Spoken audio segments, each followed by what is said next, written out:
IDW Publishing began producing Transformers comic books in 2005, introducing a brand new continuity that reinvented the world of the Autobots and Decepticons from the ground up.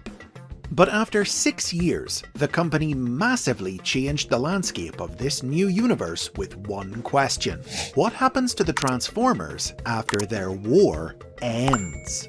In 2012, 2 new ongoing monthly comics were launched that explored the answer, ushering in a new era of critical success and new readership that would come to be referred to as Phase 2 of the IDW universe. Those comics were More Than Meets the Eye, and the series we're looking at in today's episode. Sponsored by Patreon supporter Jolene Blake, these are the basics on IDW's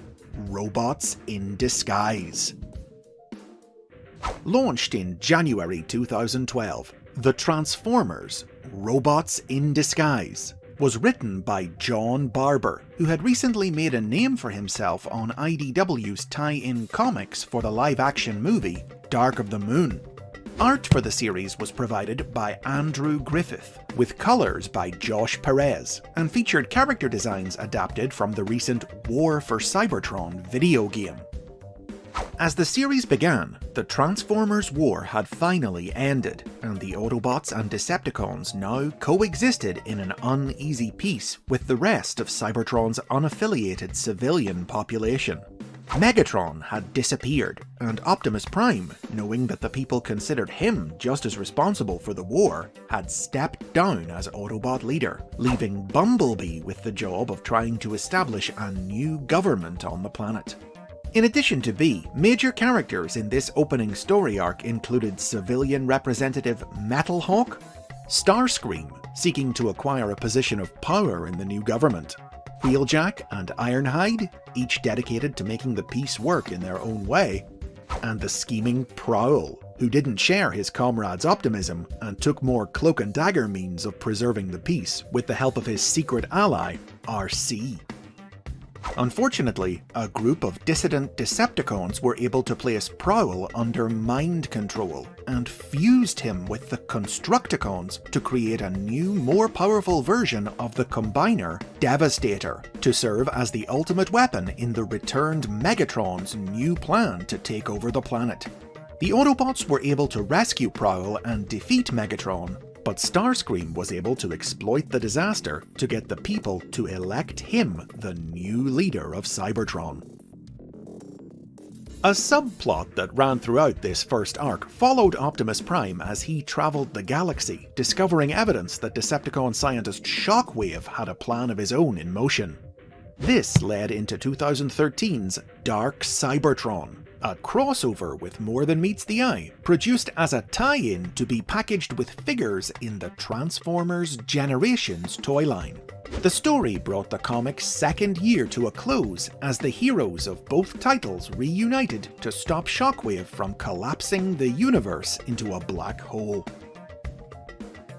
In 2014, the comic's action moved from Cybertron to Earth, and the series dropped its subtitle to become known simply as The Transformers, in order to avoid confusion with the upcoming new toy line and cartoon also called Robots in Disguise. This year saw Optimus Prime return to the fore, as he and a small team of Autobots searched Earth for the Enigma of Combination, an ancient artifact belonging to the original 13 Primes from Cybertronian legend with the power to create Combiners.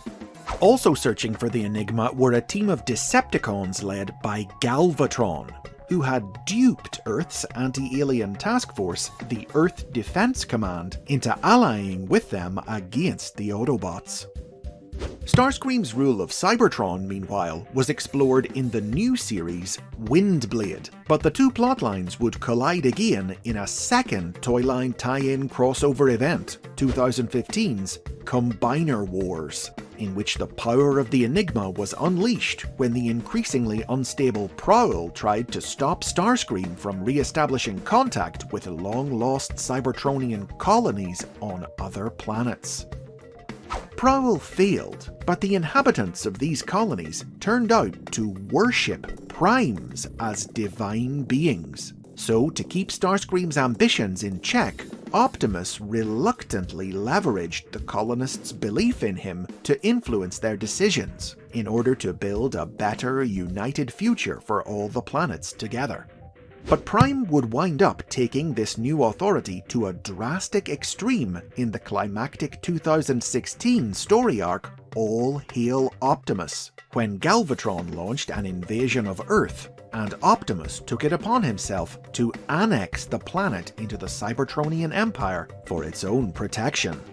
And so was posed the question that would shape Barber's stories going forward. Despite the good intentions with which he'd acted, did the power and influence he wielded as a Prime mean that Optimus was fated to inevitably succumb to the same legacy of imperialism and corruption as all those who had carried the title before him? Additions to the cast during this second act of the series included Autobots Cup, Jazz, Jetfire, Sideswipe, and Cosmos; Soundwave, who eventually abandoned Galvatron and began working with Optimus to build a better future for the Decepticons; Thundercracker, who had left Cybertron behind to pursue a new life as a filmmaker on Earth; and his human friend, EDC Commander Marissa Fairborn. Also introduced was the notable original character Aileron, an idealistic young bot from the colony planet Caminus, who became sorely disillusioned after she was confronted by the grimy reality of Cybertronian life and politics. But probably the most significant character in Barber's run, next to Optimus himself, was RC. Controversially introduced in early IDW stories as the deranged victim of a forced sex reassignment, she was rehabilitated and reinvented by Barber as an isolated bot searching for a way to emotionally connect with others outside of combat. The Transformers concluded with a short third Toyline tie-in event, Titan's Return, wrapping up in September 2016 with its 57th issue. A few months later, in December, it was relaunched as a new series titled Optimus Prime, with Barber still at the helm, now joined by new artist Kei Zama and colorist Josh Burcham. This series dealt with the fallout of Optimus's decision, as he attempted to build a working relationship between a Cybertron displeased by his unsanctioned unilateral action and an Earth that had never asked to be part of the Transformers world. Exploring themes such as the ramifications of colonialism, the challenge of balancing societal unity with individual freedom, and the power of stories to shape the world, the series saw Prime alienate those around him as he was forced to make increasingly questionable and manipulative moves, his greatest critics being Pyra Magna, leader of the Torchbearers from Caminus, and Slide, a resentful colonist from the planet Division, who both rejected belief in Prime's divinity. And over it all loomed the threat of Onyx Prime, one of the long-vanished original 13, who it was hinted would soon return to Cybertron. Over the years, Barber's run was supplemented by several essential miniseries, including the redemption of the Dinobots trilogy and key crossovers with other Hasbro properties like Revolution, Revolutionaries, ROM vs. Transformers, and First Strike.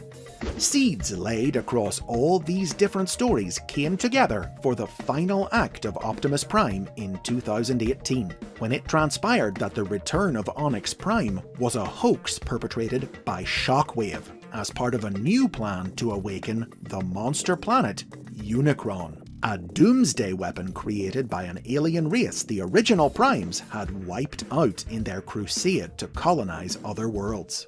Everything culminated in the 6-issue Unicron miniseries, which brought Barber's 7-year saga and the entire IDW Transformers universe to an end, as Optimus, last of the Primes, gave up his life to confront and destroy the embodiment of his predecessor's legacy, and with his sacrifice, opened the way to a new, united future for the Transformers and humankind.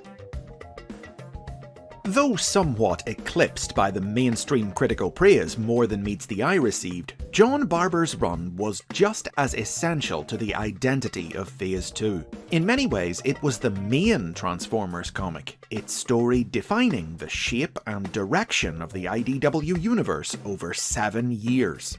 This did mean that the story and its cast were more prone to abrupt changes due to toyline tie-ins, but Barber had a talent for incorporating Hasbro's demands into his ongoing narrative. In particular, he became famous for his eye for continuity, always building on the work of writers who had come before him, revisiting years-old plot threads and intricately weaving new ideas out of them, and reimagining multiple characters into what would become fan-favourite incarnations. Robots in Disguise ran for 57 issues and was collected in 10 trade paperback volumes, while Optimus Prime ran for 25 issues, collected in 5 volumes, with additional collections for the various crossovers and tie-in miniseries. But with the news that IDW will be losing the Transformers license in 2023, these collections will soon become unavailable. So if this episode has made you curious, be sure not to miss your chance to read the series that deconstructed the very idea of what it means to be Optimus Prime. And those are the basics on IDW's Robots in Disguise. Thanks to Jolene for sponsoring this episode about one of her and my favourite Transformers comics. Share some of your favourite stories, characters and moments from this series in the comments, and don't forget to like, subscribe and support the show on Patreon for more from the world of the Transformers.